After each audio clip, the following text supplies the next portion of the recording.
This is the golden age of the Republicans' Objective 3 about the significance of just specifically the 1896 election. Hugely significant to history as it marks the beginning of what became known as the populist movement. Now, the populist movement had a role in elections before, or the 1892 election, I should say, but it's in 1896 where they're really going to be heard. The populists were essentially farmers from the West and from the South. They had started with the Farmers Alliance and became known as the People's Party. Now, the main reason they formed, if you take a look at A1, is they're ticked off about the McKinley tariff of 1890.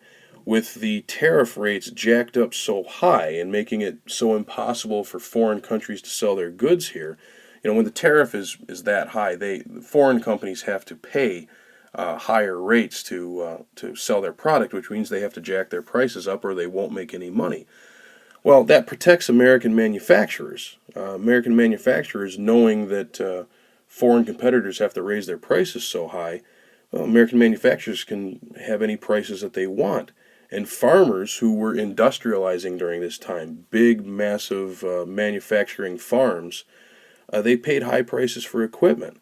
So that was all well and good to the American businessman, but to the farmer, they had to sell their stuff in unprotected markets overseas. The only way they could compete in foreign markets was to sell for low prices. Those other countries did not have tariffs. So if they sold for high prices, nobody in those countries would buy for them. That's just the basic law of demand. So the populists have no choice. They've got to pay high prices to get their equipment in America, but then have to sell for low prices overseas in order to compete. Now, the populists didn't like that, but they also didn't like the fact that Republicans for years had refused to print more money and coin silver. If you remember, adding currency and coin to the money flow decreases the value of each dollar. That sounds like a bad thing, but it makes prices go up. If the dollar's worth less, it takes more of them to buy something. And so the populists basically wanted to see the value of the dollar go down in any way so that they could raise their prices for their goods at home and pay off their debts. They were deeply in debt to the American businesses for all the equipment that they had to buy. Well, the Republicans had always voted that down because they wanted to protect big business who wanted to get or banks I should say, who wanted to get their money in gold, not silver. The populists basically almost become militant. I've asked you to jot some things down with A4, or I'm sorry, A5, so take a look here. The things that the populists wanted, for the most part, obviously the free coinage of silver. They also wanted an income tax, a graduated progressive income tax, because they wanted the rich to pay more. They wanted the government to own the railroads so that prices could be reduced and there couldn't be any bribery there. They also wanted the government to own the telegraph and telephone companies. They wanted senators to be directly elected by the people instead of appointed by the House of Reps. They wanted presidents limited to one term so they couldn't develop big ties with big business. And they also wanted to have a shorter work day. They wanted immigrants to be restricted.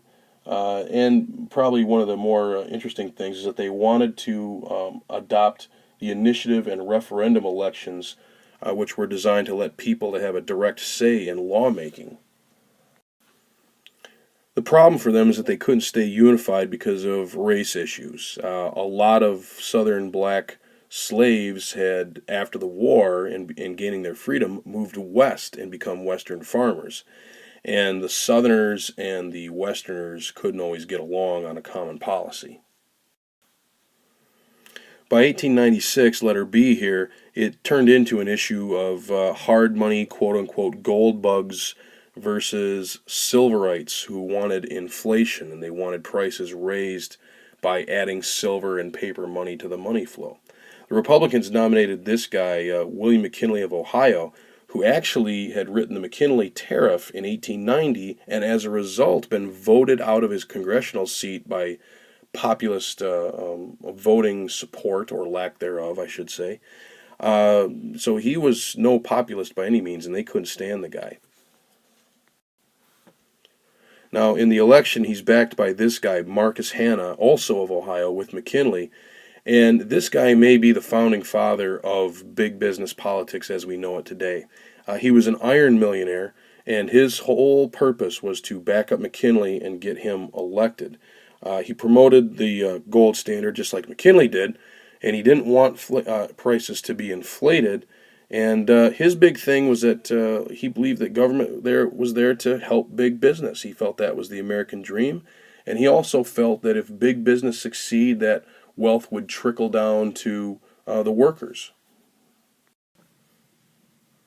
Running for the Democrats is a guy you're going to hear a lot about in upcoming lessons later in the year in this class. His name is William Jennings Bryan, and I want you to remember that name because he's a prominent figure in American history, and you're going to hear about him quite a bit, all the way up to the 1920s. Bryan from Nebraska was backed up by farmers and populists who, again, wanted more money of any sort being in the money flow to decrease the value of everything and raise prices. Now, Bryan himself was an evangelical Christian and very rural, somewhat conservative, so it makes it surprising that he's running for the Democrats. But his whole premise was based on the idea of supporting the populists. One of the most famous speeches that he made was the Cross of Gold speech, and I want you to circle that under B2B. He said, "You shall not crucify mankind on a cross of gold." In other words, he felt like what he was saying was, you shall not crucify the common man by not allowing more paper money and not allowing more silver in the economy. This I know is going to be on AP tests if you're taking that class, and you're going to want to be aware of it. One of the biggest problems with this for the Democrats, though, is that many Democrats did support hard money. They actually supported gold coin, and they were known as gold bugs. Circle that one. Very important to remember for tests as well. Gold bugs were Democrats who had left the party, and the ones who remained behind were known as silverites. So gold bugs are Democrats who leave, silverites are Democrats who stay. Bryan himself was very energetic in his cause. If you take a look at B4, you can see the miles that he travels and the states that he travels through and how many speeches he makes, including 36 in one single day, to promote the cause of the populist movement and what they were trying to do. So he does everything that he can do to get elected. The problem is for him is that big business starts to see that he's having an impact and getting worried. And as a result, Mark Hanna gets guys together to mobilize their money. $16 million for McKinley. Bryan could only mobilize $1 million. At that time, nobody had ever spent so much on a presidential campaign, and I think that's noteworthy under B5A. What also doesn't help Bryan is that factory owners actually start getting involved in it with their workers. Their workers most likely were going to vote for Bryan because it helped them out too. The problem is that a lot of the owners were threatening to pay their employees in less money if the silver standard was adopted. If Bryan got elected, they were also starting to tell their employees, "Don't even bother coming to work tomorrow if I find out that you voted for Bryan." That, in a sense, does make a difference, and most voters decided they're going to turn on Bryan, even if they were going to vote for him. As a result, with the most voters ever for an election to that point, McKinley wins relatively easily, and that meant for big business and banks that the gold standard wins as well. Now, this becomes a turning point in American politics if you take a look. I want you to circle this B8. Take a look at the statement down there because people start to think that their vote doesn't matter anymore. They think that big business can just buy the presidency, and that is a perception that continues on to this day. For the record, if you take a look at Objective 3, letter C there, McKinley's policies worked. They did well, and McKinley was seen as a great guy. Most people, there's this reputation of him being a pawn of big business. They definitely supported him. I don't know that he's necessarily a pawn who did whatever they told him to do. He is known as a very kind and good man for the most part. So McKinley's policies, they do help big business. If you take a look there at C1, C2, and C3, all of these with the increased tariff rates and allowing business to do what they want to, allows big business to flourish, and they like him.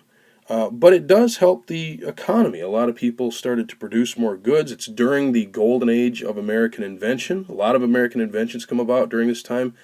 You're right around, even though it's not during the McKinley administration, you're right around the time of the airplane. The automobile is during the McKinley administration, and businesses start to flourish. As a result, in 1900, Congress passes the Gold Standard Act, and I want you to circle that, very important as well. This is really the first time in American history that it had been determined that gold and gold only will be the sole backer of the dollar and the sole backer of any American currency whatsoever. As a result of his policies, McKinley is going to win in 1900. Bryan, once again, is going to take another shot at it. But the problem is that McKinley, and this is a phrase I want you to remember, McKinley had promised the full dinner pail for American workers. He basically said that businesses are going to succeed, and that's going to trickle down to the workers, and they're going to have a full dinner pail every night. Well, he was right. He kept good on his promise, and the economy was doing well, and that just kind of led people to give up on the whole silver idea, and Bryan, once again, takes it on the chin in the election of 1900. Okay, that's it. Thanks for listening.